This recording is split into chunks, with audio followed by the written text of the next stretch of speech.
Okey, selamat sejahtera. Sekali lagi cikgu ucapkan kepada semua pelajar 6.1.1 dan 6.1.2 yang cikgu kasihi ya.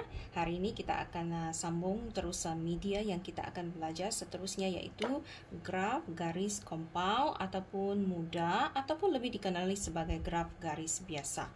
So, graf garis kompaun mudah di sini ada dua jenis. Satu ialah graf garis biasa, yang kedua ialah graf nilai positif dan negatif.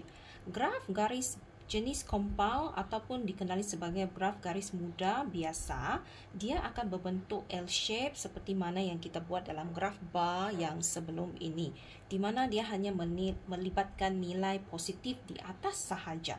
Tetapi kalau graf garis kompaun atau mudah yang mempunyai nilai positif dan negatif di dalam teks dibagi, maka kita perlu sediakan graf garis berbentuk sebegini, di mana dia punya paksi X akan berada di tengah-tengah selalunya, dan garis ini akan memotong, ada ketika dia di atas nilai positif, ada ketika dia akan terpotong di bawah nilai negatif. Jangan risau, di dalam teks bila dia sedia nilai negatif, maka kita tahu kita perlu sediakan graf garis mudah juga, tetapi di mana di atas kita kena letak nilai positif seperti biasa, di bawah dia akan ada nilai negatif seperti graf bar memesong juga.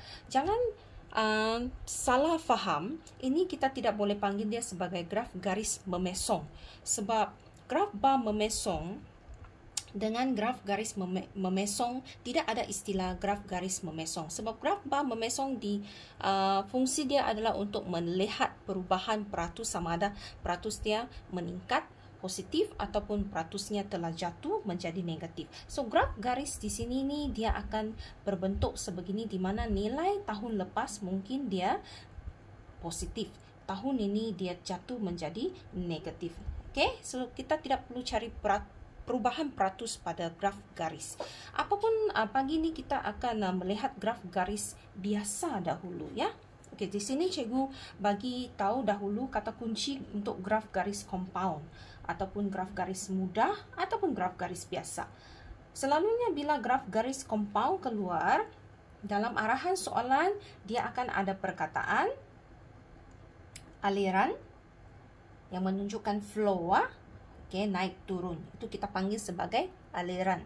Kadar, kalau dia hanya berdiri satu perkataan sahaja, kadar. Selalunya ini untuk menunjukkan peratus. Maksudnya dalam data teks dibagi sedia sudah dalam bentuk peratus. Jadi anda tinggal plotkan peratus itu meningkat ke menurun sahaja. So bila kita menunjukkan perubahan peratus yang berubah dari atas ke bawah, bawah naik balik, so kita sesuai tunjukkan menggunakan graf garis juga. Kalau dia berdiri satu perkataan kadar, satu perkataan pola, perubahan, menunjukkan perubahan turun naik, dan juga perkataan yang terkini digunakan oleh MPM ialah perkataan unjuran.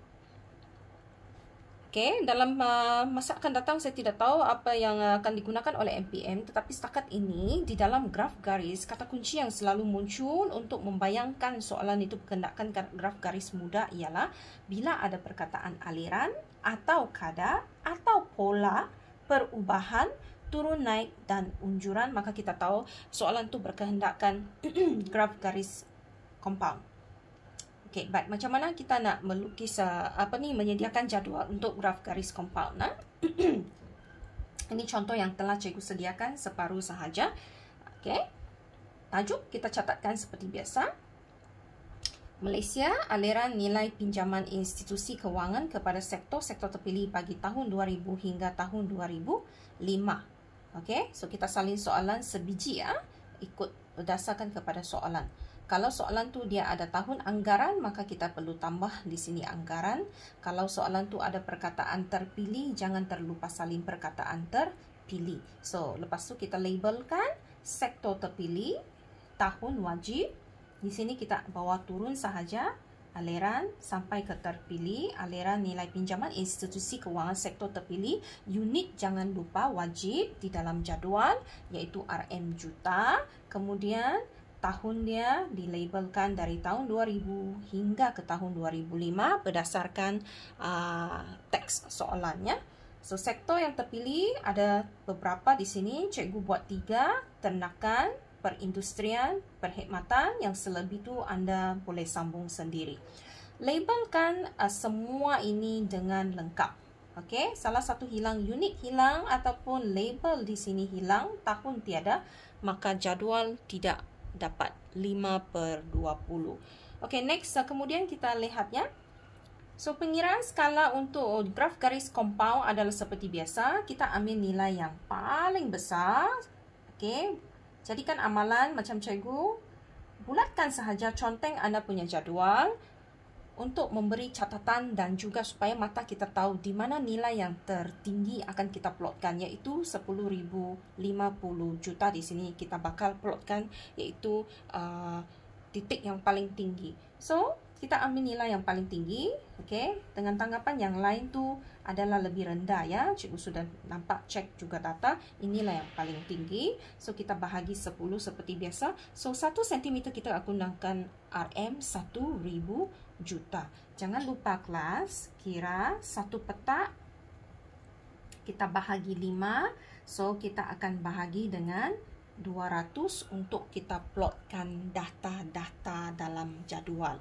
Jangan lupa, last sekali, sumber perlu dicatatkan di bawah penjuru kanan jadual. Okey, untuk bahagian jadual.